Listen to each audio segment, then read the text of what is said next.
Welcome, history buffs and adventure seekers, to a journey through the Centennial State. Today, we're diving deep into the incredible history of Colorado, a land of majestic mountains, vast plains, and stories that are as wild as its landscapes. From ancient peoples to gold rush fever, Colorado's past is a treasure trove waiting to be discovered. So, buckle up as we travel back in time to uncover the epic tale of how this remarkable state came to be. Our story begins long before any lines were drawn on a map.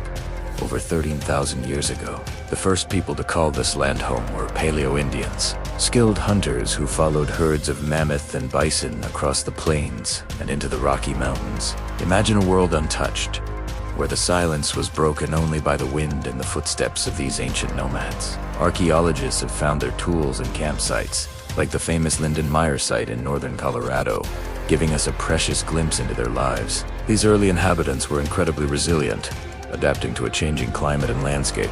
They were the true pioneers, laying the foundation for thousands of years of human history in this breathtaking region. They weren't just surviving, they were thriving, developing complex cultures and a deep, spiritual connection to the land that would be passed down through generations. Fast forward a few thousand years, and we meet the ancestral Pueblo, a culture that flourished in the Four Corners region, where Colorado, Utah, Arizona, and New Mexico meet. You might know them for their incredible cliff dwellings, architectural marvels built right into the sides of canyons. Places like Mesa Verde National Park offer a stunning window into their world. Between 600 and 1300 AD, they built entire villages in these protected alcoves. They were expert farmers, cultivating corn, beans, and squash. Using innovative irrigation techniques, they were also talented artisans, creating beautiful pottery and intricate textiles. But around the end of the 13th century, a great mystery unfolded. The ancestral Puebloans abandoned their cliffside homes.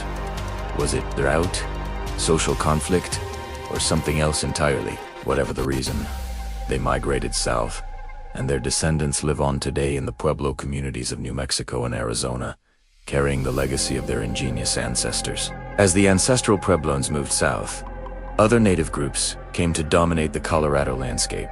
The Ute people have called the mountains of Colorado their home for centuries, living a nomadic life that followed the seasons and the migration of game. Their name for themselves, Nuche, means the people, and their connection to the land is profound. To the east, on the vast plains, powerful tribes like the Cheyenne and the Arapaho thrived. They were master horsemen and skilled bison hunters, their entire culture revolving around this magnificent animal. The plains were a dynamic and often contested space, where alliances were forged and battles were fought.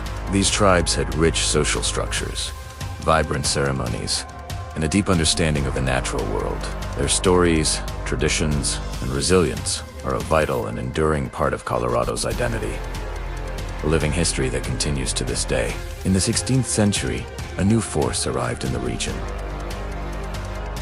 The Spanish, lured by tales of gold and driven by a desire to expand their empire. Conquistadors like Francisco Vázquez de Coronado explored the vast territories to the south and west of present-day Colorado. While they didn't find the fabled cities of gold, they left a lasting legacy. They introduced the horse to the native tribes, an event that would revolutionize life on the plains forever. Spanish names. The map of southern Colorado's Sangre de Cristo, San Juan, Alamusea, testament to their influence. For over 2 centuries, this land was part of New Spain, a remote northern frontier of a vast global empire. It was a period of cultural exchange and conflict, as Spanish settlers and native peoples navigated a complex and changing world, shaping the cultural mosaic that defines the American Southwest. In 1803, everything changed. With the Louisiana Purchase, a huge swath of land, including most of eastern Colorado, became part of the United States. President Thomas Jefferson was eager to know what he had just bought, and he sent explorers to find out. In 1806, a young Army lieutenant named Zebulon Pike led an expedition into the territory. He and his men were the first Americans to officially document the towering peak that would one day bear his name. Pike's Peak, though he famously declared that it might never be climbed, His report sparked the imagination of the American people. He wrote of vast plains, abundant wildlife, and, of course, those magnificent great shining mountains. Pike's expedition opened the door for what was to come. Fur trappers, traders, and ultimately, a wave of settlers who would forever change the destiny of this wild frontier. The early 19th century was the era of the mountain man, hardy, rugged individuals who pushed deep into the Rockies in search of beaver pelts, which were in high demand for fashionable hats back east. Men like Jim Bridger, Kit Carson, and Thomas Pegleg Smith became legends. They lived off the land, learned the ways of the native tribes, and charted the unknown wilderness. They established trading posts, like Bent's Old Fort on the Arkansas River, which became bustling hubs of commerce and cultural exchange. Here, American trappers, Mexican traders, and Cheyenne and Arapaho warriors would meet to trade goods, share news, and forge temporary alliances. These mountain men were the trailblazers, their knowledge of the mountain passages and river valleys paving the way for the wagon trains and settlers who would follow in their footsteps, seeking a new life in the West. Pike's Peak or bust. That was the cry that echoed across the nation in 1859. The discovery of gold in the streams near modern-day Denver set off a frenzy. Tens of thousands of prospectors, known as the 59ers, flooded into the Rocky Mountains, dreaming of striking it rich. Tent and shack cities like Denver, Boulder, and Golden sprung up overnight. Life was rough and tumble. Fortunes were made and lost in an instant. This massive influx of people created a need for government and order, leading to the creation of the Colorado Territory in 1861.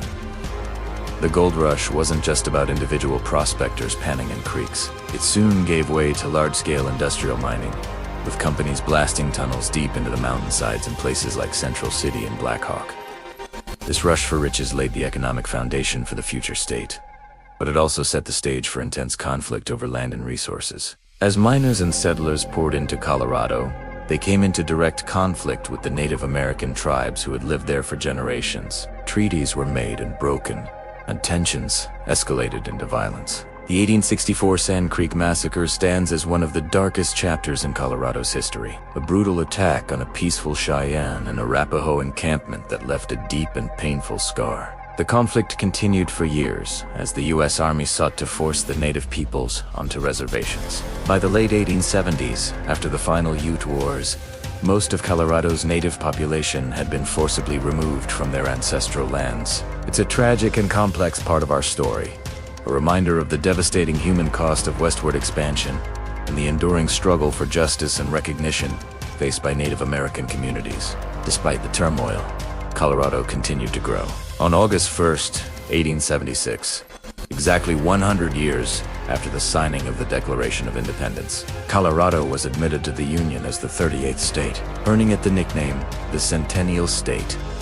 The arrival of the railroad was a game changer, connecting Colorado to the rest of the country. It made transporting ore from the mines easier and brought in more settlers, supplies, and tourists. New boom towns like Leadville and Aspen sprang up as silver was discovered, creating immense wealth and attracting people from all over the world. The state's economy diversified into farming and ranching, with agriculture flourishing on the eastern plains. Colorado was no longer a remote frontier. It was a rapidly developing state, building the cities, industries, and institutions that we see today. A true symbol of the American West.